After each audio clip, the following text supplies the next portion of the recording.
আমি এই হাদিসটির প্রেমে পড়ে গেছি। আপনি যখন নিজের ঘরে নীরবে কান্না করেন, আল্লাহ তাআলা ফেরেশতাদের উদ্দেশ্যে করে বলেন, কোন জিনিস আমার এই বান্দার চোখে পানি আনলো? ফেরেশতাগণ বলেন, আপনার বান্দা সুখে নেই, আপনার বান্দা অনেক দিন হাসেনি।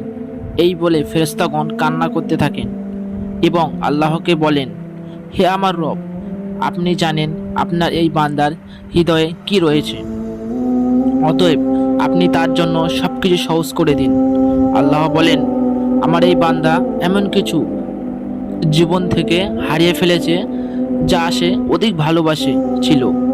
অতএব আল্লাহ বলেন, আমি শপথ করছি আমার বান্দা যা তার জীবন থেকে হারিয়েছে এর চেয়ে উত্তম জিনিস তাকে এনে দেব, যা দেখে দুনিয়া ও আখিরাতে সবাই বিস্মিত হবে। আলহামদুলিল্লাহ।